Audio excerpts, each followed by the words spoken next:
여러분 정말 반갑습니다. 여러분을 보니 하나님의 형상을 본 듯합니다. 서로 인사하겠습니다. 자매님들, 형제님들 쳐다보시면서 자매님은 정말 장미꽃보다 더 아름답습니다 하고 인사하겠습니다.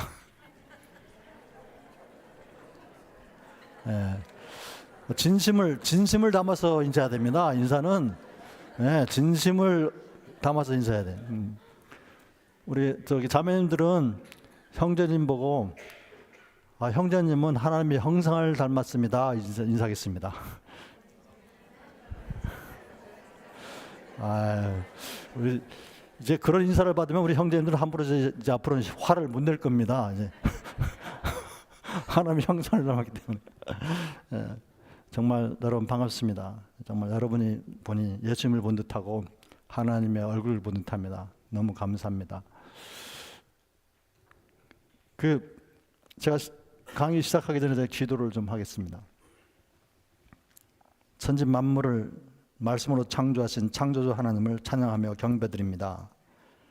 저희 죄인들을 구원하시기 위해서 이 땅에 오셔서 십자가에서 모진 고난과 핍박과 멸시와 천대를 받으시고 피와 물을 다 쏟으시기까지 저희를 사랑하심을 감사드립니다.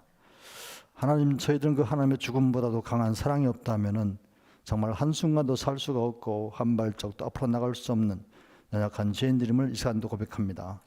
저희들 불쌍히 여기시고 긍휼을 베풀어 주시옵소서. 성령님 강구하기는 이 시간 저희와 함께해 줄 줄 믿습니다. 하나님, 이 시간 성령님의 은혜로 충만한 시간 되게 해 주셔서 전하는 저나 또 듣는 우리 성도님들이 하나님의 말씀을 잘 깨닫고 잘 받으며 또 마음판에 새길 수 있는 귀한 시간 되게 해 주시옵소서. 성령님, 이 종을 마음껏 사용하셔서 우리 하나님만이, 예수님만이, 그리고 성령님만이 영광을 받으시옵소서. 감사하며 예수님의 이름으로 기도드립니다. 아멘.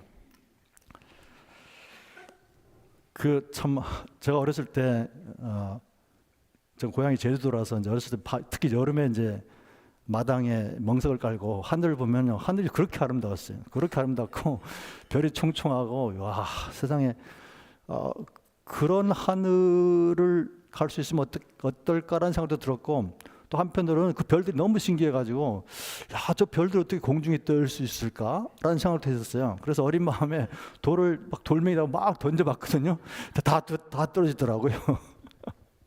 그 당시엔 제가 중적의 법칙도 몰랐을 때니까, 어렸을 때. 근데 이 우주가 너무 아름다운 거예요.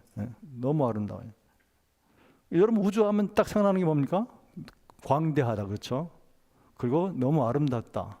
최고 수준의 질서를 가지고 있다. 그리고 제가 이제 별자리를 보면은 제가 어렸을 때 봤던 그 별자리나 지금 보는 별자리나 똑같은 위치에서 봐요. 그렇죠? 그건 뭘 뜻합니까? 그 별자리가 우리가 보는 계속 그 자리를 돌고 있다는 얘기죠. 점점 멀어져 가는 게 아니고. 만약 별이 점점 우리가 좀 멀어져 가고 있다면은 우리가 매년 매년 보는 별자리 위치 조금씩 바뀌겠죠. 이해가 되셨습니까? 무슨 얘기를 하려고 하는지.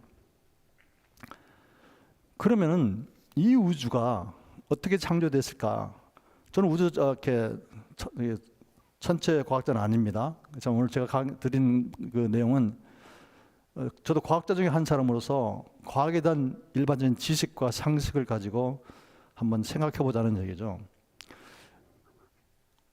창조 과학에 대한 많은 오해들이 있는데, 우리 창조 과학자들은 과학을 통해서 하나님의 창조를 과학적으로 증명하려고 하지 않습니다. 절대로요. 어떤 과학자도 하나님의 창조를 증명할 수가 없습니다. 그건 진화도 마찬가지입니다. 어떤 과학자도 진화가 과학적으로 사실을 실험적으로 증명할 수가 없습니다. 증명할 수 있다고 주장하는 분은 정말 제가 보기에는 좀 조심해야 될 분들이라고 생각이 들고요. 그러면 이 우주가 어떻게 창조됐을까, 어떻게 존재하게 됐을까라는 그 궁금증은 누구나 다 갖고 있는데, 거기에는 해답이 많은 거죠. 우리가 학교에서는 과학 시간에 빅뱅 우주론을 통해서 배웁니다. 학교 과학 시간에는 빅뱅 우주론이 유일한 우주론인 것으로 이제 배우거든요. 그런데 오늘날 여러분 아십니까? 빅뱅 우주론 말고 다양한 우주론들이 있습니다. 다중우주론, 진동우주론, 양자우주론, 변하는 광속우주론, 끈장이론, 펼쳐지는 우주론, 다양한 우주론들이 있거든요. 이런 다양한 우주론들이 있다는 것은 뭘 뜻합니까? 우리가 우주에 대해서 아는 게 있다 없다, 없다는 겁니다. 만약 우리가 빅뱅 우주론이 정말 누구도 감히 의심할 수 없는, 부인할 수 없는, 부정할 수 없는, 아무런 문제가 없는 사실이라면은 다른 우주론들이 나오면 안 되거든요. 그래서 저는 선체 과학자는 아니지만 과학자의 양심을 가지고 여러 이론들을 이제 공부하고 들여다봤을 때, 아, 우리가 우주에 대해서 아는 게 하나도 없구나 라는 걸 알았습니다. 심지어 우리가 살고 있는 지구에 대해서도 잘 모르잖아요. 그럼 우리가 살고 있는 지구도 모르는데, 그렇다면 우리 지구가 속해 있는 태양계는 어떨까? 태양계는 더 모르죠, 그렇죠? 태양계는 우리 이 우주의 정말 작은 일부거든요. 우주는 약 1000억 개 이상의 은하계가 있고 각 은하계마다 1000억 개 이상의 별들이 있다고 추정을 합니다. 그 수많은 1000억 개 이상의 은하계 중에 우리 은하계가 있고 우리 은하계 중에 또 우리 태양계가 있습니다. 근데 그 우주가 엄청난 질서를 가지고 유지되고 있잖아요. 최고 수준의 아름다움을 나타내면서. 이게 어떻게 가능하겠습니까?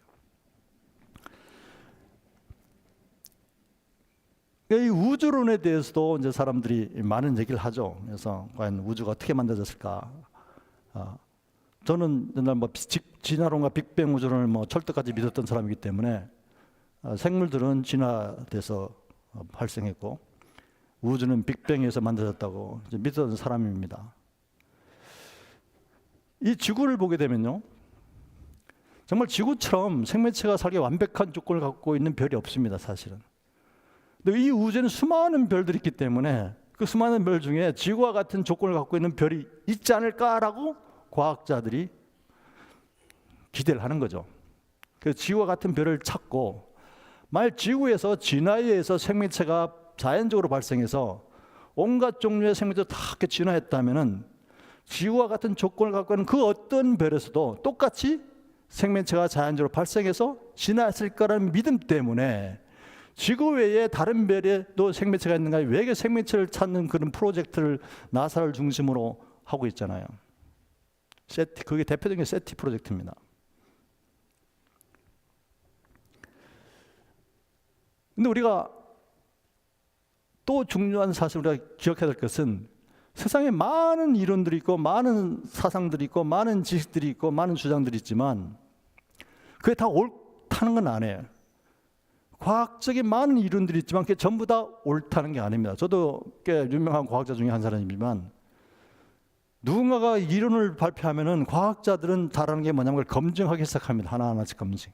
실험할 수 있으면 실험적으로 검증하고, 실험할 수 없는 것들은 우리가 이미 알고 있는 여러 가지 과학적 사실과 법칙들을 가지고 논리적으로 하나하나 변증해가네, 체크해갑니다. 창조는 어떤 과학자도 어떤 사람도 실험을 통해서 증명할 수가 없습니다. 진화도 마찬가지고요. 그렇기 때문에 창조가 맞는지 진화가 맞는지를 우리가 분별하기 위해서는 우리가 알고 있는, 이미 배워서 알고 있는 과학적 지식과 상식들, 사실들을 이용해서 진화가 더 타당한지 논리적으로, 아니면 창조가 더 논리적으로 타당한지를 분별하는 거죠.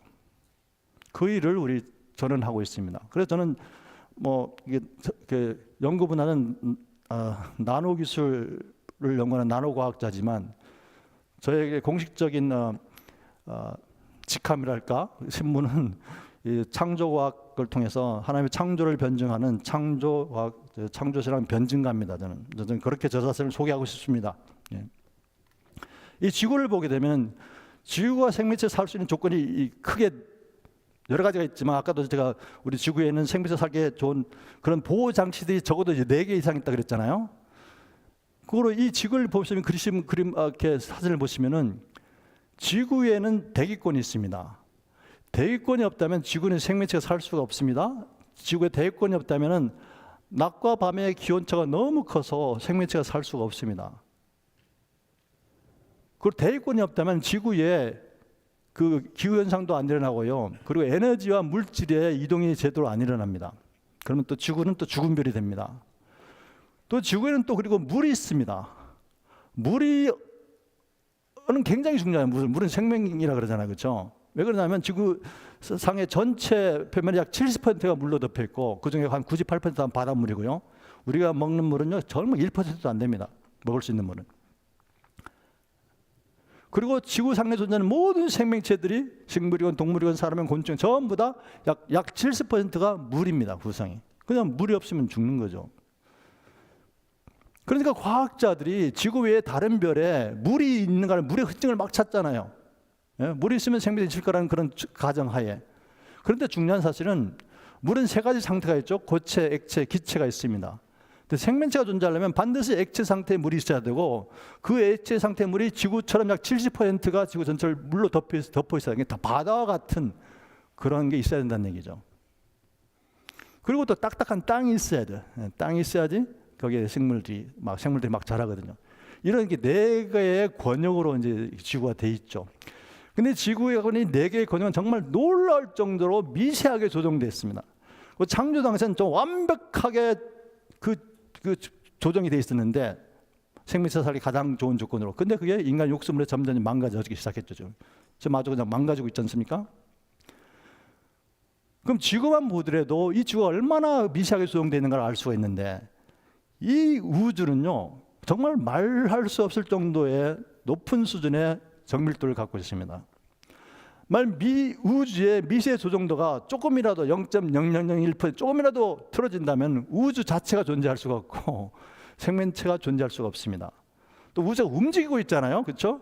우주 존재는 이 자연에 존재하는 모든 것들이 다 움직이고 있잖아요, 그렇죠?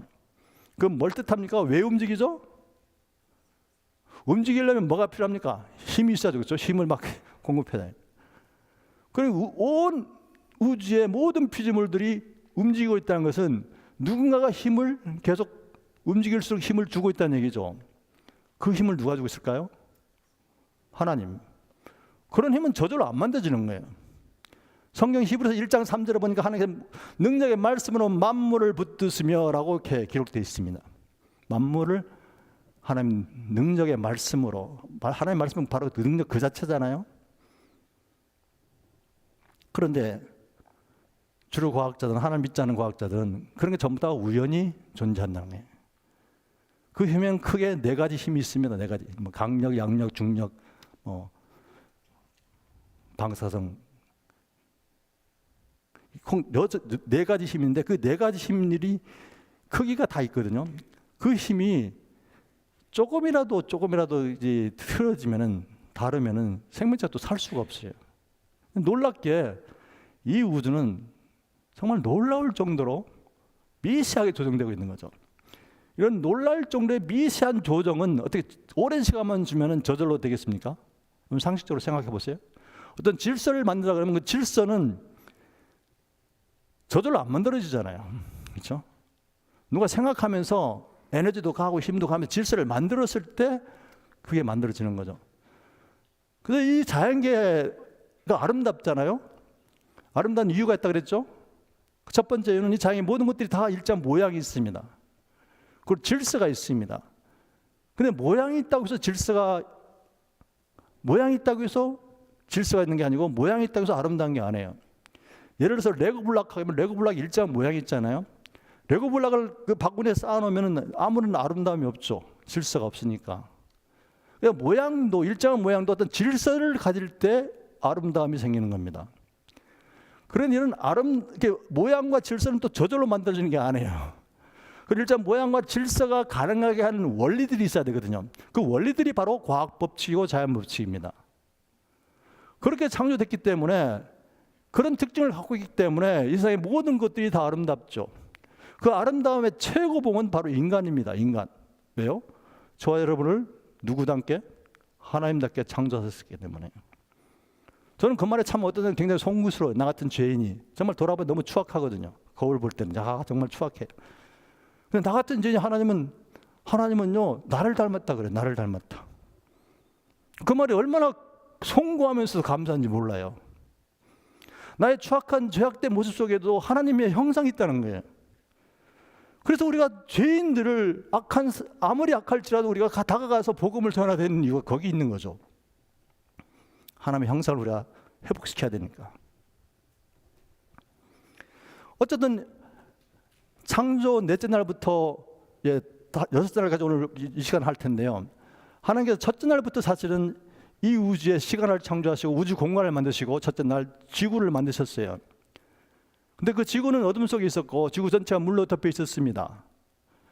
그래서 빛을 이스라엘의 빛이 만들어졌어요. 빛이 창조되면서 이제 낮과 밤이 구분이 되죠. 그리고 저녁이 되고 아침이 되는 현상이 일어났습니다. 그래서 첫날이라고 얘기합니다. 저녁이 되고 아침이 되는 것은 물리적 현상입니다. 지구가 창조된 순간부터 돌기 시작했다는 얘기예요. 하루에 대한 정의를 하나님께서 말씀하시죠. 저녁이 되고 아침이 되는 첫날이라고 첫날을 정의해 주십니다. 둘째, 셋째, 넷째, 다섯째, 여섯째 날까지 동일하게 저녁이 되고 아침이 되니 이렇게 정의합니다. 이 말씀은 뭘 뜻하냐면은 지구는 창조된 날부터 돌았고 지구가 한 바퀴 도는 게 하루란 얘기예요. 이 하루에 대한 성경적 정의는 지구가 한 바퀴 도는 것, 지구의 자전입니다. 그렇다면 하루에 대한 과학적 정의는 뭐라고 그랬습니까? 제가 지구의 자전운동.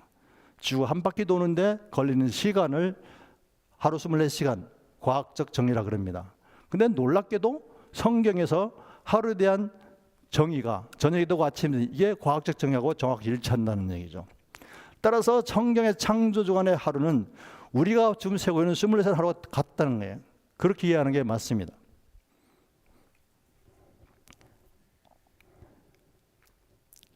그럼 이 우주는 창조된 걸까? 아니면 빅뱅에 의해서 만들어졌을까? 한번 생각해 보자는 얘기죠. 우주는 너무 크죠. 너무 커요. 너무 커요. 너무 크면 어떻게? 실험 뭐 할 수가 없죠. 그리고 모르는 게 너무나 많아요. 아까도 말씀드렸죠. 우리 아무리 그 훌륭한 과학자도 우리 지구에 대해서도 잘 모르잖아요. 모르는 게 너무나 많습니다. 너무나 많으면 과학자들은 그렇다고 아무것도 안 하는 게 아니에요. 나름대로 가정을 세우고 그 가정을 바탕으로 나름대로 이론을 만들고 주장을 해요. 이럴 거라고. 그래서 이론만 무성하면 이론만. 그 수많은 이론 중에 하나가 대폭발 이론이죠. 빅뱅 우주론. 아직까지는 빅뱅 우주론보다 더 나은 우주론이었기 때문에 빅뱅 우주론이 우세하게 가르쳐주고 있지만 최근에는 빅뱅 우주론의 많은 문제점들이 하나 드러나고 있습니다. 따라서 이 우주에 관한 것은요, 이거는 과학의 문제가 아니라 믿음의 문제입니다. 믿음의 문제. 이해가 되셨습니까? 믿음의 문제이기 때문에 이 우주가 어떻게 존재하게 됐는가 이 자체도 믿음을 갖고 내가 어떤 믿음을 갖고 있느냐에 따라서 내 우주론에 대한 이해와 믿음이 달라지는 거죠. 창조주를 믿는 저와 여러분은 하나님께서 창조하셨다라고 믿죠. 그렇지만 하나님 믿지 않는 사람들은 아니다, 이건 우연히 저절로 만들어진 거다. 폭발 138억 년에 빅뱅 했던 그게 천문학적으로 시간이 지나면서 오늘날에 천체가 만들었다고 주장하죠. 그리고 또 많은 사람들은 제가 얘기하는 많은 사람 일반적으로 신학자들하고요, 성경의 창세기의 내용을 기록된 걸 믿지 않는 크리스찬 과학자들, 그래서 진화론하고 창조를 타협하는 그런 크리스찬 과학자를 얘기합니다. 그분들이 창세기를 기록된 걸 믿으면 안 된다고 얘기하는 이유 중에 하나가 사람인 모세가 썼고, 그리고 창세기는 모세가 쓸 때 그 당시에 고대 근동지방의 우주관, 고대 근동지방의 세계관을 바탕으로 썼기 때문에 고대 근동지방의 우주관은 현재 우리가 과학에서 밝혀진 천체과에서 밝혀진 현재의 우주관하고 다르기 때문에 따라서 창세기의 내용은 기록된 걸 믿으면 안 된다고 얘기합니다. 확인해 봐야 되겠죠. 과연 그게 맞는 얘기인지. 그럼 우리가 고대 근동지방 우주관이 뭔지부터 알아야 되겠죠. 이 오른쪽 보면 이제 고대 근동지방에 살았던 히브리 사람들의 우주관이 있습니다. 히브리 사람들은 하늘, 땅, 지하 세계를, 지하는 수월이라 그러는데요. 평평한 땅이고 반구형의 천장을 갖고 있는 그런 지구를 생각했습니다. 그리고 이제 히브리 사람들은 그다음에 다중 우주관을 있었고 하늘을 세 하늘로 나눕니다. 그 대기권, 대기권이 있고요. 그다음 궁창 위에 별들이 있는 우주 공간이 있고 그 별들이 있는 우주 공간 너머에 하나님이 있는 셋째 하늘, 바울은 셋째 하늘을 표현했는데 이렇게 하늘, 신들이 있는 세계, 해와 달들이 있는 하늘, 그리고 궁창, 우리 공기 대기권이 있는 하늘, 이렇게 세 개로 이렇게 나눴어요. 근데 헤븐스라고 이제 복수를 그렇게 붙이는 겁니다. 하늘들, 헤븐스. 땅은 이제 아까 말씀드린 지금처럼 둥근 게 아니고 평평하면서 천장은 반구형의 그런 지구고, 팽팽한 땅 밑에는 이제 수월, 지하가 있다고 이제 믿었던 거죠. 그리고 그 당시에 고대 근동지방의 우주관은 천동설입니다. 천동설. 태양이 지구 주위를 돈다는 거죠. 근데 이건 그 당시에 이제 고대 근동지방뿐만 아니라 17세기까지, 기원 전 300년부터 기원 후 17세기까지 1700년까지도 그 당시에 주류과학계의 천문과학자들의 주장이 우주론이 천동설이었습니다. 그러면 우리가 성경의 창세기 내용이 과연 천동설을 바탕으로 해서 썼을까를 확인해야 되겠죠, 그렇죠? 네? 저희가 많은 연구를 한 결과를 여러분한테 발표하는 겁니다. 결론적으로 말씀드리면요, 모세는 고대 근동지방의 우주관을 바탕으로 창세기를 기록하지 않았습니다. 이제 제가 이걸 왜 그런지를 설명드리겠습니다. 고대 근동지방의 우주관을 기록하지 않았다는 근거가요, 만일 고대 근동지방의 우주관으로 세계관으로 기록했다면 정말 팽팽한 지구를 기록되어 있겠죠. 묘사되어 있겠죠. 그런데 성경에는요, 팽팽한 지구가 없습니다. 다 둥근 지구를 묘사하고 있습니다. 놀랍게도. 그리고 천동설 얘기하지 않고 지동설 얘기합니다. 그 마소라 히브리 사본을 번역한 그 쉬운 성경을 보게 되면은 창세기 1장 7절 이렇게 번역되어 있습니다. 하나님의 둥근 공간을 만드시고, 개역성경을 궁창이라고 합니다. 개역성경에는 하나님 둥근 공간을 만드시고 그 공간 아래 물과 위에 물로 나누시니 그대로 되니라. 여기서 분명하게 둥근 공간을 얘기하고 있습니다. 여러분, 지구를 한자로 지구 땅 지자에다 원구자를 쓰잖아요. 지구라는 그 한자 말 자체가 둥근 땅이라는 뜻입니다, 사실은. 그리고 이사야 40장 22절에 보면은 그는 땅이 궁창에 앉으시나니라고 이제 돼 있는데, 개역성경에는 이게 좀 이렇게 이해가 잘 안 가는데, 우리가 영어 성경을 보게 되면, 예를 들어 NIV를 보게 되면은 둥근 이렇게 땅 위 궁창이 이렇게 돼. Above the circle of the earth. 둥근 그 지구 주위의 땅 위란 뜻입니다. 둥근 지구가 성경에 이미 묘사가 돼 있죠. 그리고 이제 이렇게 저녁이 지나고 아침이 되니까 계속 첫째 날부터 반복됐잖아요. 이 저녁이 지나고 아침이 되는 현상이 뭐라고요? 지구가 자전 운동했다는 얘기죠. 둥근 지구가 돌아있다는 얘기입니다, 사실 이게. 그 다음 또 이제 우리가 지금 창세기 1장 14절 오늘 읽으셨는데 같이 한번 읽겠습니다. 시작. 하나님께서 말씀하셨습니다. 하늘에 광명치도 있어 낮과 밤을 나누고 계절과 날과 해를 구별하여라 라고 되어 있죠. 이 만화는 제가 쓴 그 성경 만화 그 성경적 창조론의 제가 일부를 제가 좀 따왔습니다. 제가 저자니까 제가 마음대로 써도 됩니다. 이 말씀은 정말 놀라운 말씀입니다, 사실은. 하나님께서 천체, 해와 달과 별들을 만든 이유는 낮과 밤이 바뀐 것을 알게 하고, 계절이 가고 날이 가고 해가 바뀐 것을 알 수 있도록 하기 위해서 창조하셨다는 얘기거든요. 즉 창세기 1장 14절은 하나님의 천체 창조의 목적이 있는 겁니다. 목적이. 우주 공간은, 천체가 되는 우주 공간은 이미 첫째 날 창조하셨어요. 넷째 날 되면은 첫째 날 창조한 지구를 중심으로 사방팔방에 막 별들 다 창조하신 거예요. 천체를. 천체는 하늘 우주 공간에 떠 있는 물체를 우리가 천체라 그러면 통틀어서. 그러면 이 말씀이, 그러면 하나님의 그 창조에서 우주의 중심이 어딘가? 우리 현대 과학자들은 저를 포함해서 우주의 중심이 어딘지 아무도 모르거든요. 저도 모릅니다. 저도 모르는데 이 하나님의 말씀을 근거로 해서 보면은 하나님의 창조의 중심은 지구다라는 걸 알 수 있어요. 하나님의 창조의 중심은 지구다. 그렇죠? 그리고 그 지구에 하나님의 창조의 최종 목표인 인간을 위해서 모든 조건을 완벽하게 다 갖춰놓고, 그렇죠? 지구상의 모든 생명체가 다 인간을 위해서 사실 만들어진 것들입니다. 창조하셨는데 그때 살기에 좋은 조건을 완벽하게 다 갖춰놓고 나신 다음에 맨 마지막에 하나님의 모양을 닮은 저와 여러분을 딱 창조하셨거든요. 그리고 흡족해 하시면서 하나님 보시기에 심히 좋았더라고. 지금 여러분 여러분 굉장히 힘이 좋게 창조됐어요, 사실은. 그렇죠? 그래서 지금 다 망가져서 그렇죠. 정말 힘이 아름답게 창조됐는데 저와 여러분이 죄로 인해서 망가져가지고 점점 망가지는 거예요, 나이가 들수록. 그렇죠? 그렇게 아름답게 창조된 지구인데 여기 1장 14절 보니까 그렇게 아름답게 창조된 지구가 유지될 수 있도록 모든 걸 다 갖춰놨어요. 전체를 포함해서. 그래서 낮과 밤이 바뀌는 것은 왜 일어나는 현상이라고요? 지구가 돌기 때문에. 자전은 논리가 있는 거죠.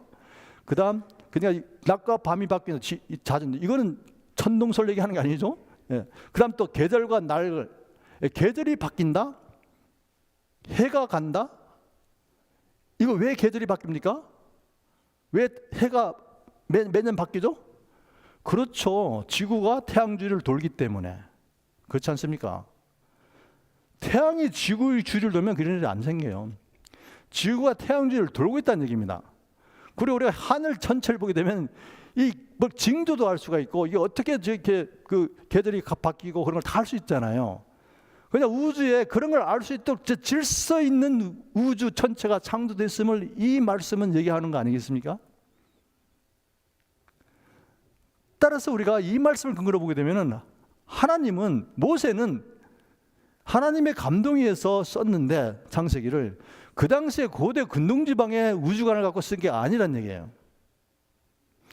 이건 놀랍게도 지금 우리 현대 전체가 다 밝혀진 내용들이잖아요. 그렇죠? 지구 자전에 의해서 하루하루가 가고, 예? 또 지구가 태양 주위를 도니까 계절이 바뀌고 해가 가는 것은 이미 다 우리가 천체과학에서 다 밝혀진 거잖아요. 근데 1700년까지만 해도 뭐 했다고요?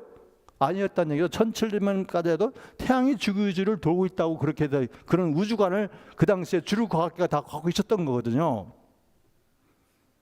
그런데 그 당시에 그 주류 과학계의 우주관, 세관을 바탕으로 해서 쓴 게 아니라는 것을 우리가 이 말씀을 통해서 알 수 있지 않습니까? 제가요, 이 말씀을 곰곰이 묵상하면서 그걸 깨달아 정말 깜짝 놀랐어요. 깜짝 놀랐고 저 자신이 너무도 확신이 생겼습니다. 아, 그렇구나. 우리가 모르는 게 너무나 많다. 우리가 잘못된 지식 때문에 우리가 너무나 우리의 신앙이 오염되어 있구나. 우리의 잘못된 지식 때문에 잘못된 가르침을 받기 때문에 우리가 엉뚱한 길로 가고 있고 엉뚱한 주장을 하고 있고 엉뚱하게 많은 사람들을 잘못된 길로 인도하고 있구나 라는 생각이 들었을 때 마음이 너무 아프더라고요. 모세는요, 놀랍게도 현대 천문학에서 밝혀진 과학적 사실들과 정확하게 일치하는 내용들 간결하지만 놀라울 정도로 정확하게 기록했음을 여러분 믿으시기 바랍니다. 이거는요, 모세가 성령님이 감동이 없었다면 기록할 수 없는 내용이잖아요. 모세 당시에는 이런 걸 알 수 없는 상황이었습니다. 고대 근동지방의 세관을 놓고 비교해 보면. 그런데 놀랍게도 현대 천문학에서 밝혀진 사실을 정확하게 일치하는 내용으로 기록하고 있잖아요. 그럼 모세가 그냥 쓴 겁니까? 아니죠. 그렇죠? 디모데후서 3장 18절에는 모든 성경은 하나님의 감동으로 된 것으로 교훈과 책망과 바르게 한 의로 교육하기에 유익하다 그랬거든요. 모세는 어떤 분입니까? 모세는 하나님과 바로 대면하는 분이었어요, 여러분. 그렇죠? 하나님과 직접 직통 전화하시는 분이었거든요. 그냥 얼마나 그 모세는 하나님의 말씀을 늘 하나님하고 교제하면서 들으면서 살았겠어요. 따라서 저는 창세기가 고대 근동지방의 우주관, 고대 근동지방의 세계관을 썼기 때문에 창세기는 기록된 대로 믿으면 안 된다고 주장하는 타협하는 신학자들, 타협하는 크리스찬 과학자들의 말을 저는 반대하는 겁니다. 또 1장 15절 굉장히 중요한 말씀이 있습니다. 우주 공간에 떠 있는 것들, 이건 별들을 얘기합니다. 전체. 별들은 하늘에서 빛을 내어 땅을 비추어라. 그러자 하나님께서 말씀하신 대로 되었습니다. 이 말이 참 놀랍잖아요. 이 말이 왜 놀라운 말씀이냐면은 하나님께서 넷째 날 지구를 중심으로 사방팔방에 별들을 창조했지만 지구에서 아무리 멀리 떨어진 별, 지금부터 뭐 몇십억 광년, 뭐 100억 광년 멀리 떨어진 별이라도 그 별빛이 땅에 비추도록 창조하셨다는 얘기예요. 빛을 땅에 비춰라 그렇게 명령하시자 하나님께서 말씀하신 대로 되었습니다 라고 기록하고 있습니다. 이 말씀은 무슨 뜻이냐면은 창조 당시에 이 전체를 창조할 당시에 빛의 속도는 지금보다 상상할 수 없을 정도로 빨랐을 수 있다는 얘기입니다. 이해가 됐습니까? 우리의 현대 지식으로는 빛의 속도는 일정하다잖아요. 일정하다. 그렇죠? 그런 지식 가지고는 이게 이해 안 되는 말이죠. 이해 안 되는 말이에요. 그렇지만 그건 우리 이해의 범위 수준이죠. 우리 이해 수준. 그렇지만 우리가 하나님의 그 창조의 능력을 인정하고 믿는다면은 하나님은 얼마든지 빛이 아무리 지구에서 멀리 떨어진 별에 그 빛이 이미 지구에 도달한 상태로 창조할 수 있는 그런 기적을 얼마든지 베푸시다는 얘기예요. 제가 기적에 대해서 얘기했잖아요. 그래요? 혹시 못 들으신 분들은 동영상이 있을 테니까 보시면 됩니다. 제가 기적에 대해서도 잘 설명을 드렸습니다. 이게 제 주장뿐만이 아니고요. 놀랍게도 제가 찾아보니까 빅뱅 우주론에서 제일 문제가 뭐냐면 폭발했을 때 그 우주가 굽팽창해야 되거든요. 그걸 인플레이션 티어리라 그러는데 굽팽창 이론. 그것도 빅뱅 우주론입니다. 빅뱅 해가지고 10의 마이너스 32승초, 10의 마이너스 32승초입니다. 1초 단위 아주 순간적으로 팽창하죠. 팍 팽창했다는 그 굽팽창이라 그래. 그래서 순간적으로 한 100억光年그걸 쫙뻥 터져서 이제 커졌다는 얘기죠. 그리고서 점점 이제 오늘날의 우주 전체가 만들었다 그러는데 이런 빅뱅 우주론의 굽팽창 이론을 그 발전에 정말 처음부터 기여했던 정말 유명한 빅뱅 우주론 천체 과학자들이 있습니다. 저기 보면 알프레드하고 마구에조 이분 굉장히 유명한 천체 과학자들입니다. 이분들이 변하는 광속 이론을 이제 주장하기 시작했습니다. 지금 현재 빛의 속도는 일정하지만 과거에는 빨랐을 수 있다는 얘기예요. 우주 초기에는 빛의 속도는 지금보다 매우 빨랐을 가능성이 있으며 그 이후에 지수 감소적으로 감소하였다는 거예요. 이 자연계에서요, 시간에 따라 변하는 물리 변수들은 처음에는 처음에 어떤 값을 갖고 있잖아요. 어떤 초기 값이라고 그럽니다. 초기 값에서 시간에 따라 변한다 그러면 변하는 속도가 있습니다. 이 변하는 모양이 지수 함수적으로 변해요. 처음에 급격하게 변하다가 점점 시간이 갈수록 이제 일정하게 느리게 변하거든요. 일정한 오랜 시간이 지나면 일정한 값을 갖게 되면 정상 상태라고 합니다. 정상 상태. 시간에 따라 변하지 않는 상태. 지금이 이제 빛의 속도가 속도는 일정하지만 과거에는 우주 초기에는 빛의 속도는 엄청나게 빨랐을 가능성이 있다고 제가 얘기하는 게 아니고 누구요? 천체 과학자들이 빅뱅 우주론을 주장했던 사람들이. 이 말씀은 무슨 뜻입니까? 창세기 1장 15절 말씀은 우주의 실제 나이는 겉보기 나이와 다를 수 있다는 거죠. 예. 우리가 그 별빛을 관찰하면 몇억 광년, 몇십억 광년 떨어진 것 같지만 우리가 관찰하면 겉으로 보는 거잖아요. 실제는 아주 젊을 수도 있다는 얘기죠. 이해가 되셨습니까? 하나님이 아담을 창조하실 때 베이비 아담으로 창조하지 않았죠. 성년 아담으로 창조했잖아요. 그 아담의 창조 당시에 나이는 몇 살입니까? 1살이죠, 1살. 성년이로 창조했지만 1살에 마찬가지 논리라는 얘기예요. 하나님께서 이 창조하실 때요, 어설프게 창조하지 않으셨어요. 6일 동안 창조할 때 모든 피조물들을 하나님의 그 놀라우신 지혜와 계획 안에 최고 수준의 완성도를 가지고 완벽하게 창조하셨습니다. 이해가 되셨습니까? 그래서 우리가 현재 보는 것은 겉보기에는 정말 오래된 것 같죠. 정말 오래된 것 같아요. 그렇지만 하나님의 창조의 능력을 여러분이 인정한다면, 믿는다면 얼마든지 하나님은 처음부터 지금은 이렇게 오래된 것처럼 보이는 그런 지구, 그런 아담, 그런 별들을 만들 수 있다는 얘기 아니겠습니까? 이해가 되셨습니까?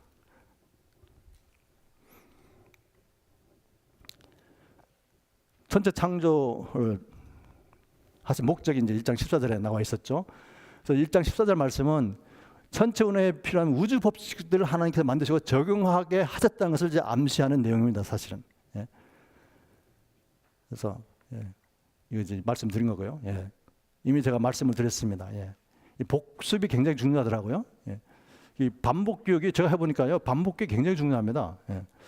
여러분 제 강의 들으면서 이제 이해가 되는 것 같은데 돌아서면은 잊어버리는 거예요. 잘 전하지도 못하겠고, 그렇죠? 반복 교육이 굉장히 중요합니다. 반복 교육. 반복해서 들으십시오. 예. 그래서 빅뱅 우주론 이거죠. 여러분 다 이게 교과서에 나온 겁니다. 자, 지금부터 한 138억 년.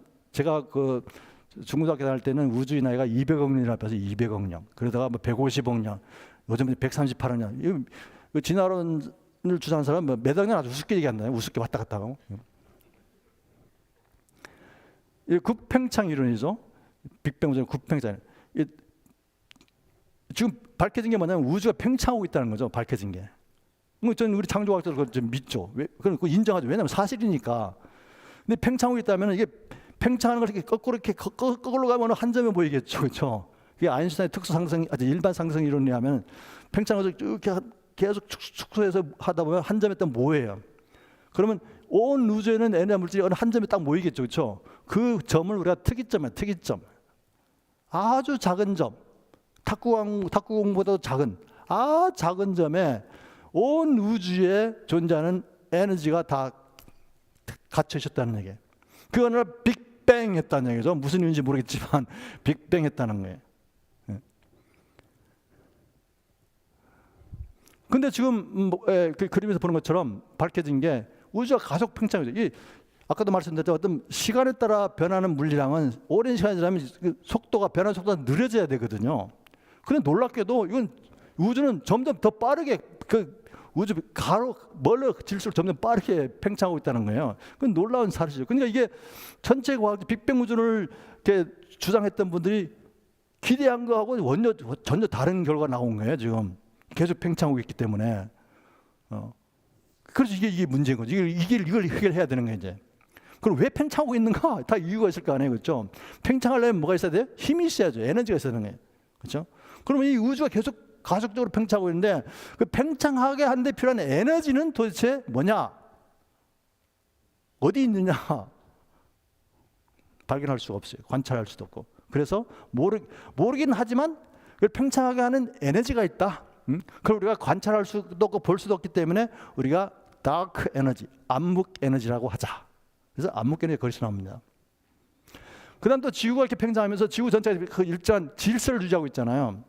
질서가 유지하려면 지구 별들 간에 서로 잡아당기는 힘이 있어요. 그 힘의 밸런스가 정확하게 유지돼야 되거든요. 우리는 수많은 은하계가 있고 수많은 별들인데 그게 다 이렇게 서로 이렇게 힘의 균형이 잊혀져 있는데 그러려면 힘의 균형이 잊혀지려면 이제 중력장이 필요해요. 중력이. 중력은요 어떤 질량을 갖는 물체가 있으면 그 물체에 중력장이 있습니다. 제 주위에도 중력장이 있습니다. 제 무게에 해당하는. 여러분 주에도 다 중력장이 그게 보이지가 않아요. 전기가 흐르면 전기가 흐르는 방향에 전기장이 있죠. 그게 안 보이잖아요. 수직한 방향은 자기장이 안 보이죠, 그렇죠? 전파도 눈에 안 보이죠. 그렇지만 다 있는 거예요, 실제로. 중력장이 있어요. 이게 질량이 큰 물체면 그 주위에 커다란 아주 강한 중력장이 있겠죠.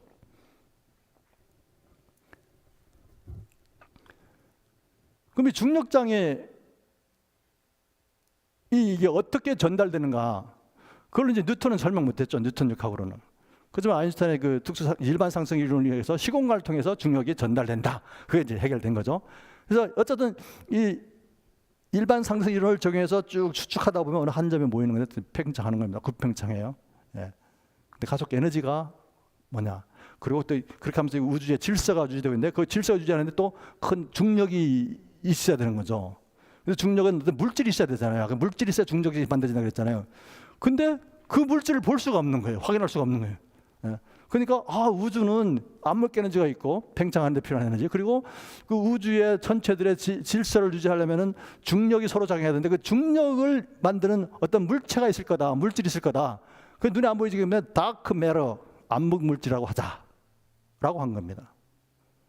근데 암흑 물질은 눈에 보이지도 않고 빛하고 작용도 안 해. 그러니까 관측할 수가 없는 거예요. 예. 이따 좀 더 얘기하죠. 어쨌든 예. 좀 이해가 됐습니까? 제가 무슨 얘기 하려고 했는지 빅뱅 우주는 뭔지. 예. 이해 안 돼도 살아가는 데는 전혀 지장이 없죠. 예. 근데 정말 제가 강의하면서요, 제가 늘 느끼는 게 있습니다. 내가 열심히 전하는데 이분들은 얼마나 이해를 할까. 그래도 저 한편으로 유연하는 게 그래 내 강의를 잘못 이해를 하셔도 살아가는 데는 아무 지장이 없으니까 참 감사하다 이렇게 그렇게. 그래서 우주 팽창은 왜 하는가? 예. 우주적인 팽창이. 그러니까 우주가 그러면은 우주 공간에 팽창하는 거냐? 아니면 별들이 팽창하는 거냐? 그것도 이제 문제가 있는 거죠. 예. 그래서 우주 공간이 팽창, 빅뱅 우주의 기본적인 개념은 별들이 팽창하는 거, 우주 공간이 팽창하는, 공간이 팽창하는 겁니다. 빛보다 엄청나게 빠른 속도로. 예. 그래서 그게 우주론적 급팽창이에요. 예. 우주 공간이 팽창한다는 거. 그다음 도플러 팽창이라고 해서, 도플러 팽창은 물리에서 나오는 건데요. 어떤 물체가 관찰하는 사람보다 점점점 멀어져 간다면은 그 물체에서 나오는 빛이 파장이 점점 길어져 가요. 파장이 길어져서 이게 붉은색으로 보입니다. 붉은색. 근데 그 사람이 그 물체가 점점 관찰자 앞으로 오면은 파장이 짧아지면서 푸르스름한 색으로 보이거든요. 그러면 그 자동차 불빛을 보면 이해할 수가 있습니다. 자동차 불빛이 내가 여기 있는데 자동차가 쭉 멀어져 가면 자동차 불빛이 빨갛게 보이잖아요. 점점 가까이 오면 하얗게 보이죠. 그게 이제 도플러 현상이거든요. 예. 그래서 우주 공간은 가만히 있는데 별들이 점점 멀어져 가고 있다. 지구에서부터. 그러니까 팽창하고 있는 거다. 그리고 그 결과 이제 색깔도 이제 붉은색으로 보인다. 적색 편이. 그걸 적색 편이. 우주론적 적색 편이가 있습니다. 별들은 가만히 있는데 우주 공간의 팽창에도 적색으로 보여요. 그리고 공간은 가만히 있는데 별들이 또 팽창하면은 아까 도플러 효과에서 이제 적색으로 보이고, 또 한 가지 이제 적색으로 보이는 이유가 있는데 중력 때문에. 중력에 의한 적색 편인데 이게 아인슈타인의 일반 상승 이론에서 나옵니다. 그림처럼 우주에 이제 별이 있잖아요. 별이 있으면은 그 시공간이 우리 눈에 안 보이죠. 근데 시공간이 휘어진다는 얘기예요. 이 종이 위에 묵은 거 올라오면 이렇게 휘어지잖아요. 그런 식으로 시공간이 휘어진다는 얘기입니다. 예. 그래서 이 휘어진 시공간으로 빛이 들어오면 이 굽하게 들어오겠죠. 그러면 빛이 파장이 짧아지면서 푸르스름하게 보이지만, 푸른색으로 보이지만 이제 벗어나려면 중력이 때문에 잘 못 벗어나죠. 힘들죠, 그렇죠? 그러면 에너지를 잃어버리면서 파장이 길어서 붉은색으로 보여요. 그래 중력 적색 편의 현상이라고 합니다.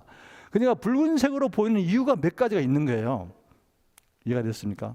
근데 일반적으로 사람들은 적색 편의가 보이는 게, 붉은색으로 보이는 것은 우주의 별들 관찰된 그 별빛이 전부 다 붉은색으로 보인다. 따라서 별들이 지구에서부터 점점 멀어져 가는 거라고 이제 얘기를 하는 거죠. 예. 그러니까 근데 붉은색으로 보이는 이유가 세 가지가 있다는 얘기죠. 별은 가만히 있는데 공간이 멀어져 갈 경우에, 또는 별이 실제로 멀어져 갈 경우에, 또는 이 중력에 의해서 적색 편의 현상이 일어날 경우에, 이 세 가지 케이스가 있는 거죠. 그런데 붉은색으로 보인다는 것은 꼭 반드시 별들이 지구로부터 멀어져 간다고 하기가 힘들 수도 있다는 얘기죠. 그리고 또 제가 아까 말씀드렸지만, 제가 이게 뭐 그 나이반 생각으로 잘못된 생각인지 모르겠지만, 제가 우리가 어렸을 때, 여러분 어렸을 때 별자리 다 보셨잖아요. 어렸을 때 별자리는 오늘날 별자리 똑같죠. 그렇죠? 그게 뭐 다른 데로 막 이동했습니까? 아니죠. 시간에 따라면 이동할 뿐이지 우리가 매일 뭐 이렇게 매년 보는 별자리는 일정하잖아요. 그건 뭘 뜻합니까? 만일 별이 이 지구에서부터 점점 멀어져 가고 있다면은 그 별자리가 조금씩 틀어져 가지고 우리가 막 별자리를 막 찾아대겠죠. 해마다. 어이구.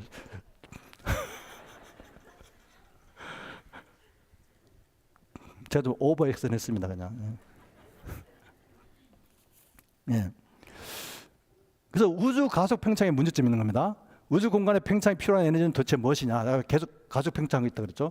팽창하는데 힘이 있다, 에너지가 있어야 된다 그랬죠. 그래서 나온 게 가상의 암흑 에너지. 이 암흑 에너지는 관측이 불가능해요. 예.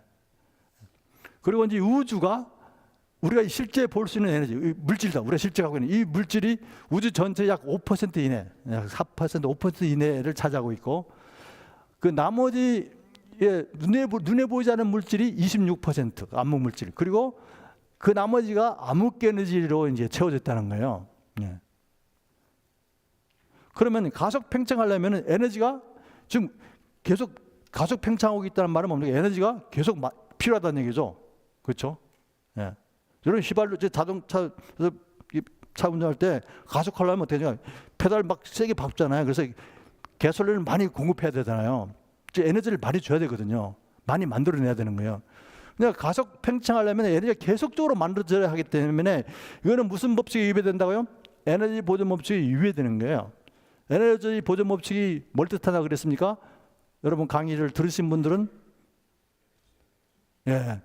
이 우주에 존재하고 있는 에너지 총량은 항상 일정하게 보존된다는 거죠. 에너지 총량이 일정하게 보존되려면 에너지는 스스로 창조되면 안 된다는 얘기예요. 따라서 우주가 계속적으로 팽창하는 데 필요한 에너지가 있어야 되는데 그런 에너지가 계속적으로 만들어져야 계속적으로 팽창할 거잖아요. 그런 에너지 보존 법칙에 위배되는 이론이라는 얘기입니다. 이해가 되셨습니까? 이해 안 되다고 막 머리에 쥐나지를 마십시오. 그래서 우리나라에 이제 이영옥 교수님이라고 연세대 유명한 세계적인 천문과학자입니다. 2019년도에 이분이 자기 실험 결과를 가지고 암흑에너지 없다. 나는 암흑에너지의 우주가 암흑에너지가 없다는 쪽에 베팅하겠다고 딱 발표했습니다. 참 대단한 분이죠. 근데 이 암흑에너지의 그 실체를 발견했다고 해서 2011년도에 노벨 물리학상을 받은 분들이 있거든요. 저기 보면 지구에서 약 100억 광년 떨어진 초신청을 관찰해가지고 거기에 우주는 암흑에너지, 그 당시에 암흑에너지 약 73%라고 했습니다. 2011년도에는. 근데 지금은 얼마? 69%라고 하잖아요. 계속 이 사람 자꾸 바뀌어요. 암흑에너지 존재는 아직도 풀리지 않은 수수께끼인데 이영욱 교수님은 존재하지 않는다는데 자기가 베팅하겠다고 얘기합니다. 그럼 암흑물질은 어떨까요? 암흑물질? 이 팩트는 아까도 말씀드렸지만 별들이 은하계에서 붙들려 있으면서 일정한 질서를 유지하기 위해서는, 그리고 운행하기 위해서는 별들 은하계에 잡아두는 중력이 필요하죠. 그렇죠? 중력은 질량이 있는 물질이 있어야지 만들어진다 그랬잖아요. 그렇죠? 그러면 이게 사실인데 그걸 설명할 수 있는 물질이 안 보이는 거예요. 관찰할 수도 없고. 그러니까 이제 암흑물질이라고 이제 궁예지척으로 이제 이름을 붙인 거죠. 중력장의 원인이 되는 가상적인 물질입니다. 근데 암흑물질은 어떤 파장으로도 빛을 방출하지도 않아요. 암흑물질이 빛을 방출하면은 확인되는데, 저와 여러분요, 물리적인 상식이 뭔지 아십니까? 모든 물체들은 절대영도 이상 되면, 섭씨로 마이너스 273도 이상 되면 모든 물질들은 전자기파를 내놔요. 빛을 내놔요. 저 몸에서 좀 막 빛이 나와요. 사실은 여러분 못 보는 거죠. 밝으니까. 근데 사람이 몸에서 나온 빛을 우리가 어디서 확인할 수 있냐면 깜깜한 밤에 사람이 가면 흐물흐물하게 보이잖아요. 안 보입니까? 난 보이더라고요. 저는. 그게 사람 체온에 해당하는 만큼의 에너지가 전자기파 빛으로 나오는 거예요. 그런데 이 암흑물질은 그런 빛이 안 나온다는 거예요. 안 나와. 그러니까 관찰이 안 되는 거죠. 관측이 안 되는 거죠. 그래서 서로 상호작용이 안 되기 때문에 탐지가 불가능한 거예요. 그렇죠? 그래서 암흑물질이 있다 그러면 이게 암흑물질이 점점 하면 서로 잡아당기는 힘이 막 커질 테니까 결국은 이게 팽창하지 않고 뭐 수축해버리겠죠. 그런 문제도 있고.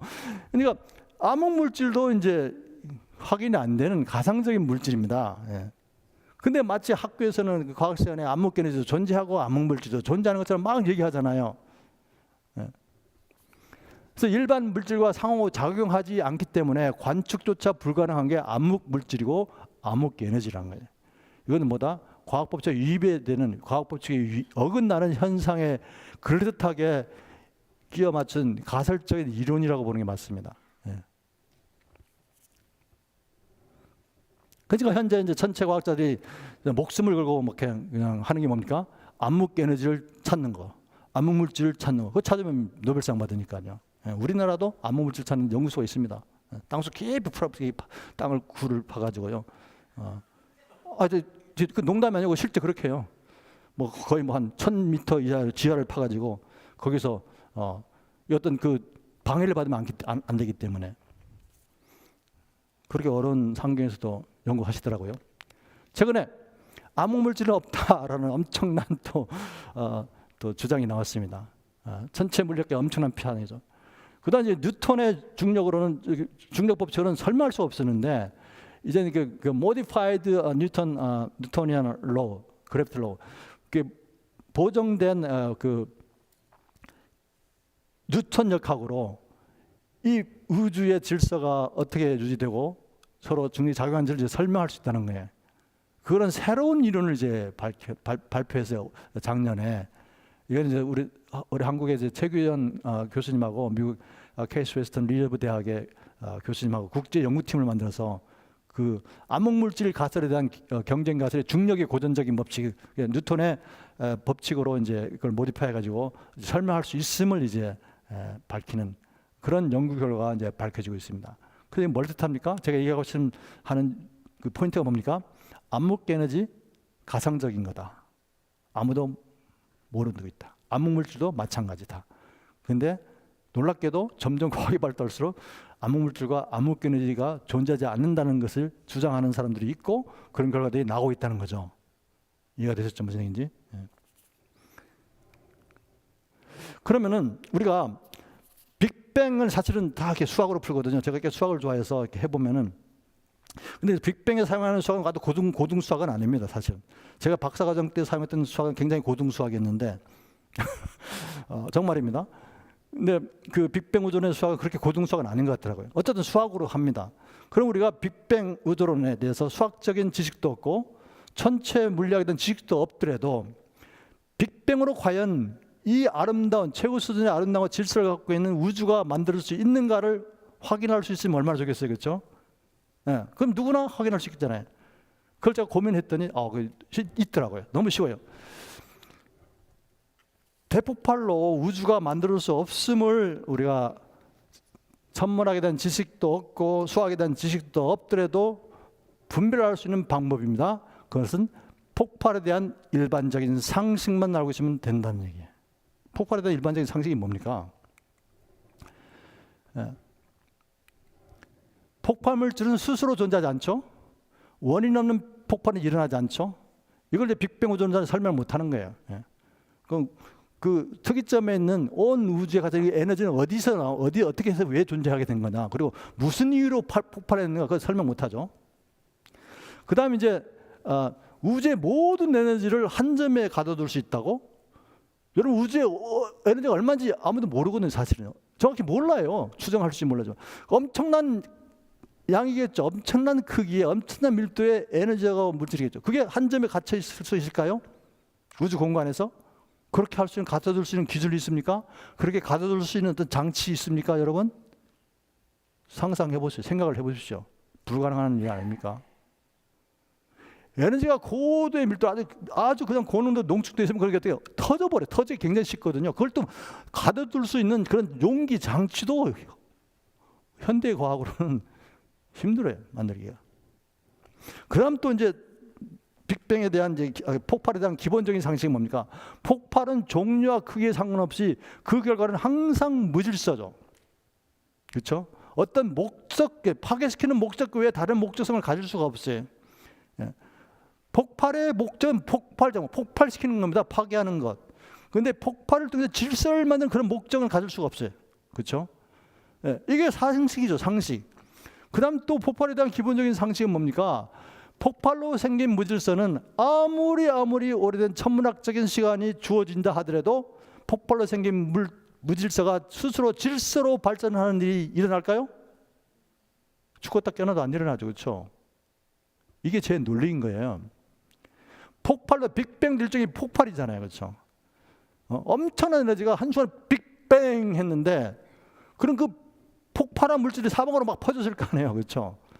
그럼 퍼져갔는데 그럴 때 나중에 막 모이면서 우리가 그 이론도 다 설명합니다. 사실은 평창하면 온도가 떨어지면서 이게 웅축하기 시작하거든요. 그러면 모여요. 모이면 이렇게 물질들이 모이면은 이게 뭐 중력이 생기면서 단단해진다 그러는데 거기 또 간과하는 게 있습니다. 물질들이 가까워져서 뭉치잖아요. 그러면 물질이 가만히지 않고 서로 막 작용해요. 막 부딪히기도 하고 충돌하면. 그래서 막 운동 서로 하거든요. 물질을 운동하면 무슨 에너지가 만들어지는지 아세요? 운동 에너지가 만들어져요. 여러분 운동하면 막 에너지가 나오잖아요. 덥고. 운동 에너지가 나오면은 뭐가 올라가요? 온도가 올라가요. 온도가. 여러분 막 운동하면 온도가 올라가잖아요. 그럼 온도가 올라가면은 수축하다가도 온도가 올라가면 또 뭐가 또 증가해요? 압력이 증가해요. 압력이 증가하면 이게 수축하지 않고 팽창해 버리겠죠. 그런 문제들이 상당히 있어요. 근데 그런 걸 설명 잘 안 하죠. 그렇죠? 어쨌든 무질서로 폭발로 생긴 그 무질서는 아무리 천문학적 시각을 준다 하더라도 질서 있는 최고 수준의 아름다움과 최고 수준의 질서를 갖고 있는 전체로 만들어질 수 없다는 게 제 솔직한 저는 고백입니다. 저는 천체과학자는 아니지만 제가 알고 있는 지식관에서, 상식관에서. 그다음에 이제 오늘 내용이 많은데요. 정말 이게 지금 제가 그 하루하루를 다 했으면 좋겠는데 시간이 짧아서 다 못하고요. 요걸 하겠습니다. 요걸 이제 마칠 건데, 하나님께서 6일 동안 창조하시고 난 다음에 7째는 안식하셨잖아요. 그렇죠? 예. 근데 하나님께서 안식하실 때 모든 창조를 다 마치시고라고 되어 있어요. 어떤 신학자들은 하나님의 창조가 아직도 진행되고 있다, 그래서 안식이 아직도 진행 중이라고 이렇게 주장하거든요. 근데 성경에 보면은 하나님께서 6일 창조를 다 마치셨어요. 그게 다 과거 완료입니다. had finished, had completed. 다 마쳤다는 거, 완벽하게. 그러고 난 다음에 7째 날 이제 안식하셨죠. 그렇죠? 그리고 모세에게 이제 명령하잖아요. 너희들은 6일 동안 열심히 일하고 7째 날은 이제 안식해라. 아무것도 하지 말고. 이게 안식일 계명 아닙니까? 그러니까 안식일 계명은 이게 하나님이 6일 창조를 근거로 해서 주신 거예요. 그러니까 6일 창조의 하루가 24시간이 아니라면 이 안식일 계명은 줄 수가 없죠, 사실은. 그래서 보세요. 그러면은 하나님은 사실은 안식일이 필요하신 분인가요? 네, 5분 남았다 그러네요. 예, 좋습니다. 제가 이제 강의 원칙이 있습니다. 제 강의 원칙은 4가지인데요. 쉽고 재미있게 하라가 첫 번째 원칙이에요. 3가지인데, 그다음 2번째는 되도록 빨리 끝내라. 그 3번째는 그래도 할 얘기는 다 해라. 이게 제 강의 원칙이거든요. 근데 이 3번째 원칙 때문에 제가 조금 늦어질 경우가 있습니다. 이해해 주시면 고맙겠습니다. 여러분, 하나님은 어떤 분? 하나님은 실제 안식이 필요하신 분인가요? 아니죠. 성경 보니까 하나님은 졸지도 않으시고 주무시지도 않으세요. 하나님 본인은, 하나님 자신은 안식이 절대 필요 없으신 분이에요. 근데 안식을 하라고 명령하시고 안식하셨다 그랬잖아요. 왜 안식이 필요 없는 분인데 왜 일곱째 날 안식하셨을까 궁금하지 않으세요? 저는 궁금하더라고요, 이게. 그 다 이유가 있었겠죠, 그렇죠? 예. 그게요, 참 놀랐습니다. 현대 과학이 그래서 우리가 과학을 무시하면 안 되는데요. 안식일이 이제 그 중요한 안식의 필요성에 과학적 증거가 있습니다. 그걸 제가 찾아봤더니 이미 이걸 갖고 노벨상도 탔더라고요. 지구상에 있는 모든 생명체들은요, 놀랍게도 24시간을 기준으로 하는 일주기 생체 리듬을 갖고 있습니다. 이게 밝혀진 거예요, 이게. 이걸 밝히는 거죠. 2017년도에 노벨 생리의학상을 이분들이 수상을 했어요. 놀랍지 않습니까? 지구상에는 모든 생명체가 24시간 하루 기준으로 일주기의 생체 리듬을 갖고 있는 거예요. 인간도 마찬가지죠. 그러니까 하나님께서 그렇게 이제 안식을 주셨는데, 그다음 또 이제 책을 해보면 이 대사작용을 매개하는 수많은 홀, 이게 생체 리듬은요, 이 생명체가 이제 건강한 삶을 사는 데다 패턴이잖아요, 그렇죠? 그러면 거기 수많은 우리 대사작용이 몸에서 일어나요. 그 수많은 대사작용이 일어나면 이게 그냥 저절로 일어나는 게 아니고, 그런 대사작용이 일어나면 정말 수많은 호르몬들이 있어요. 그 단백질이거든요. 그 전부 다 DNA로 이렇게 만들어집니다. 그러니까 우리 몸은요, 상상할 수도 없는 생화학 반응이 계속 일어나고 있는 거예요, 이게. 호르몬을 이용해서. 그냥 우리 몸에서 일어나는 그 반응을 생각하면요, 우리 몸은 정말 대단히 화학 공장이에요. 대단히 화학 공장. 그런 게 우리 몸에 다 일어나고 있거든요. 근데 그래서 세포내에 이제 다 그게 조절되고 있는데, DNA에서. 그럼 일주기 분자 생체 시계의 제어를 받아요. 모든 식물들도 그렇고요, 동물들도 그렇고, 딱 그 분자 생체 시계가 있습니다. 그게 딱 깨나는 거예요. 닭들도 딱 그 시간 되면 일어나고 껴 울고요. 식물들도 다 일어나는 시간이 있어요. 근데 이런 일주기 생활 패턴이 깨지면 정신적 건강, 유체적 건강만, 내 건강도 해친다는 거예요. 이게 제 연구 결과 아니고 이미 이분들이 다 발표한 겁니다. 이걸 바탕으로 제가 뉴스파워에 이제 그 성경의 창조론과 과학이라는 그 시리즈로 한 60몇 회까지 이제 기고한 게 있는 게 그 중에 다 들어 있고요. 우리 창조과학에서 오리진 리서치 저널이라는 학술지를 2021년부터 발간하기 시작했습니다. 올 10월달에 3호가 나오는데 거기에 제가 이제 에디터인 칩이고요.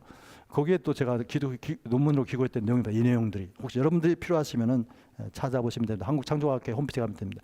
자, 이걸 마지막으로 마치겠습니다. 이걸 우리가 예수님을 전하다 보면은 예수님이 사람인데 어떻게 하나님이고, 예수님이 그 동물인데 어떻게 동물이 죽어서 다시 부활할 수 있는가? 그리고 어떻게 다시 올 수 있냐고 이렇게 질문을 하잖아요. 저도 이게 참 궁금했어요. 내가 예수 믿어서 참 다 믿겠는데 성경에 사람이 하나님이 사람을 오고 그 사람이 또 이게 뭐 우리를 구원하고 뭐 이런 게 잘 안 믿어지는 거예요. 그래서 궁금해했죠. 네. 하나님 도대체 이걸 어떻게 이해해야 됩니까? 제가 여러분께 몇 번 말씀드리지만 늘 여러분 궁금해하셔야 됩니다. 하나님 어떤 분이신지, 그리고 예수님이 어떤 분이신지, 나는 어떻게 살아야 되는지, 하나님은 나한테 원하시는 게 무엇인지 늘 궁금해하셔야 돼요. 이거는 제가 뉴질랜드에 이제 국제 학술대회에 이제 초청받아서 강연 갔다가 이거 꽤 오래됐습니다. 이것도 거의 20년 전 얘기입니다. 하루는 오후에 이제 강의 끝나고 오후에 이제 뉴질랜드 목장이 유명하잖아요. 목장을 일부러 갔어요. 목장을 갔다 이게 제가 사진 찍은 건데 이 목장에 양떼들이 이제 한가라 이렇게 거닐고 있고 그 주위에 숲이 있더라고요. 숲. 이걸 딱 보면서 제가 직관적으로 이거다. 여러분요 늘 궁금해하면요 어느 순간 갑자기 딱 이게 번개처럼 딱 떠오르는 게 있습니다. 그런 직관하는 게 주시는 거예요. 그런 지혜를. 그래서 궁금해하라는 거예요. 그러면 기도하셔야 돼요. 깨닫게 해달라고. 그럼 여기 좀 목동이 있겠죠. 목동이 거기 있어요. 실제로 개도 있고 양을 지키는 세퍼트도 있고. 그럼 이제 이 그림 보게 되면 양들이 많지 않잖아요. 양들이 많지 않으니까 목동 한 명이 이걸 다 관리할 수 있겠죠. 그렇죠? 그런데 중요한 게 뭐냐면 저 숲에 실제 그건 아니지만 제가 그렇게 가정한 겁니다. 저 숲에 양을 잡아보면 맹수들이 살아요. 맹수들. 그리고 그 일 지나면 절벽이 있어요. 따라서 양들은 그걸 모르니까 저 숲으로 가잖아요. 숲으로 간 양들은 전부 다 맹수한테 잡아먹게 죽거나 아니면 그걸 통과하더라도 절벽에 들어 죽는 거예요. 그렇죠? 그걸 내가 상상한 겁니다. 직관적으로. 그러면서 또 결정적으로 오다 보니까 이 양떼를 몰고 가는 그림을 봤어요. 이거 뭐야? 이거구나. 이거. 자, 양떼들이 막 많아졌습니다. 양떼들이 많아지니까 목동 한 명이 그걸 다 관리할 수 없잖아요. 많은 양들이 목동의 관리를 못 받으니까 숲으로 막 들어가. 숲으로 들어가지고 맹수한테 잡아먹게 죽고 절벽에 들어 죽는 거예요. 이해가 됐습니까? 상상이 되죠? 그러면 목동은 속이 타겠죠. 그렇죠? 목동의 역할이 뭡니까? 내가 양을 잘 지키는 거잖아요. 맹수들로부터 잘 지키는 거예요. 그래서 막 생육하고 번성하게 하는 게 목동의 역할이거든요. 그렇죠? 근데 이 많은 양들이 그냥 막 죽어가는 거예요. 그냥 죽어가. 그냥 목동이 얼마나 마음이 아프고 상하겠어요. 그렇죠? 그냥 목동이 생각하겠죠. 고민하겠죠. 어떻게 하면 이 양떼들 지킬 건가? 어떻게 하면 양떼를 구할 건가? 자, 여러분 어떻게 하겠습니까? 여러분 어떻게 할까요? 방법이 뭘까요? 일단은 목동의 안내를 받으면 좋은데 그러려면 양떼가 많아지면 또 목동도 사람이 많아야 되겠죠. 목자들도. 그건 또 어렵잖아요. 경영상. 그러면은 경제적인 걸 늘 생각해야 됩니다. 저도 연구할 때 늘 경제적인 걸 생각하거든요. 그다음에 이제 방법이 뭘까요? 소통하면 돼요. 이 사실을 알려주면 되는 거죠. 양들한테 저기 숲에 들어가지 마라. 거기는 맹수가 있어. 잡으면 죽는다. 설령 통과해도 떨어져 죽는다고 그 사실 알려주면 되잖아요. 그렇죠? 그러면 목동하고 양이 소통하면 돼. 의사소통하면 되지 않습니까? 그러면 어떻게 하면 소통할 수 있을까요? 그게 문제죠. 어떻게 하면 이 목동하고 양들이 서로 대화를 할 수 있을까요? 오, 맞습니다. 집사님 역시 이 집사님. 그렇습니다. 목동이 양이 되면 돼요. 목동이 양. 양이 목동이 될 필요는 없죠. 목동이 양이 돼가지고 양들의 언어 수단으로 의사 전달 수단으로 그 사실을 알려주는 거예요. 이해가 됐습니까? 이게 바로 하나님과 예수님과 우리 인간의 관계입니다. 하나님이 목동이 될 수밖에 없는 거예요. 하나님이 사람이 될 수밖에 없는 거예요. 우리는 다 양 같아. 다 양 같아. 성경에 보니까 우리를 양으로 비유한 게 많잖아요. 그렇죠? 이사야 53장 1절 보면은 우리는 다 양 같아서 그릇행해서 제 마음대로 막 하는 거예요. 그냥 제각각을 가고 여호와께서는 우리의 모든 죄악을 누구에게? 하나님께, 예수님께 담당시키셨다. 마가복음 6장 44절에 예수께서 나와서 큰 물을 보시고 참 안타까워하죠. 이 목 잡는 양 같음을 인하여 불쌍히 여기시고 이에 여러 가지로 가르치세요. 가르치는 거예요. 구원의 방법을 어떻게 살아야 되는가를. 그리고 여러분 잘 아시는 요한복음 10장 14절에 나는 선한 목자라.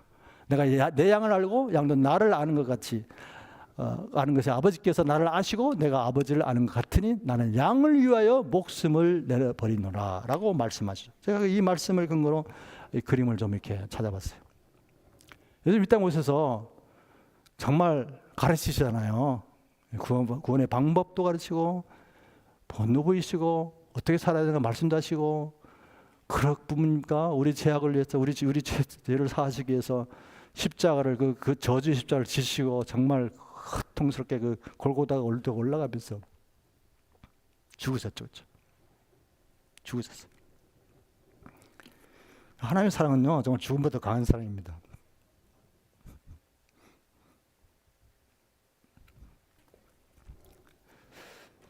그래서 저희들은요 정말 이 세상 잘 살아야 됩니다.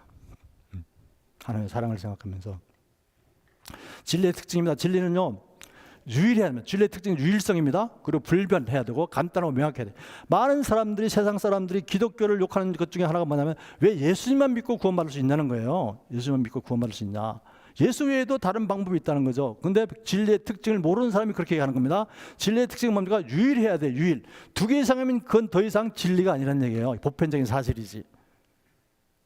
유일해야 돼.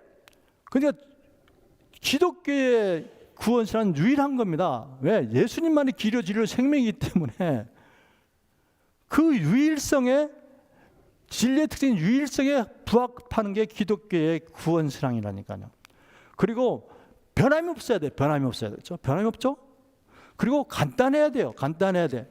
다른 종교의 사람들이 구원받기 위해서 지옥에 가지 않기 위해서 하는 게 뭡니까? 자기 고행이 얼마나 심해요. 자기 노력이 얼마나 심합니까? 그렇죠? 근데 우리는 그럴 필요가 있습니까? 없습니까? 없어요. 그렇다고 우리가 막 되게 살라는 건 아니죠. 그렇죠? 그래서 우리 기독교 신앙의 그 구원의 신앙은요. 구원은 선물이 하나님 선물. 우리가 노력해서 얻는 게 아니고 하나님이 주시는 거죠. 그냥 주시는 거. 너무 간단한 거죠. 뭐만 고백하면 됩니까? 이 말씀 내가 가장 좋아. 뭐 다른 말씀 다 좋아하지만 사람이 마음으로 믿어 의에 이르고 입으로 시인하여 구원에 이른다 그랬잖아요. 의가 뭡니까? 성경에 보면 의가 많이 나오잖아요. 의는요 하나님과 우리 인간의 올바른 관계, 하나님과의 올바른 관계를 의라 그럽니다. 그 의가 끊어지면 죄인이 되는 거예요. 그 끊어진 의를 회복시킨 게 예수님이고 우리가 예수 믿어서 구원받은 우리가 이제 다시 하나님과의 관계가 올바른 관계가 회복이 되면서 이제 의인이라고 이제 칭함을 받는 거죠. 근데 그 의인 대해서 구원받는 게 너무 쉬운 거예요. 예수님이 내 대신 이 세상에 오셔서 십자가에 내 죄값을 담당해 죽으시고 사흘 만에 부활했던 사실을 마음으로 믿으면 의에 이르고 이걸 입으로 시인하면 구원이 된다. 이보다 더 쉬운 게 어디 있습니까? 내가 노력할 게 뭐가 있어요? 아무것도 없습니다. 내가 진실로 너희에게 이르노니 내 말을 듣고 또 나 보내신 이를 믿는 자는 영생을 얻었고 심판에 이르지 않으니 사망에서 생명을 옮겼느니라. 놀랍죠? 예. 예수만 믿으면 되는 거예요. 그리고 예수 믿어서 예수님 보내신 하나님만 믿으면 저 여러분은 지옥 가지 않고 천국 가신다니까요. 너무 쉽잖아요. 읽겠습니다. 시작. 내가 곧 길이요 진리요 생명이니 나로 말미암지 않고는 아버지께로 올 자가 없느니라. 아멘입니다. 이 결론입니다. 예, 결론입니다. 성경에 기록된 대로 하나님의 창조를 믿으시기 바랍니다. 그리고 하나님과 이웃을 사랑하는 사람이 됐으면 좋겠습니다. 저와 여러분이. 그리고 저와 여러분은 길이요 진리요 생명이신 예수님을 잘 믿고요.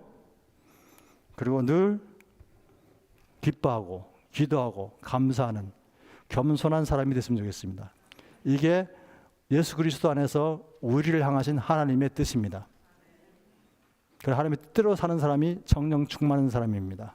네. 여러분이 하나님의 뜻대로 예수 그리스도 안에서 늘 기뻐하시고 기도하고 감사하는 그런 겸손한 신앙생활을 하는 새생명교회 모든 성도님들 됐으면 좋겠고요. 여러분을 통해서 이 아틀란타 교회가 변화되고 다음 세대들이 세워지고 하나님 나라가 확장되는 땅까지 이르러서 복음이 전해지는 놀라운 역사가 여러분을 통해서 새 생명교회를 통해서 날마다 일어나고 날마다 새로 구원받는 새 생명들이 탄생하는 그런 역사가 날마다 주일마다 일어나서 이 교회가 놀랍게 부흥해서 하나님의 뜻을 이루는 그리고 하나님께 칭찬받는 새 생명교회가 여러분 되시면 좋겠고 그렇게 하기를 제가 축복하며 기도합니다. 감사합니다. 우리 하나님께 영광의 박수를 드리겠습니다.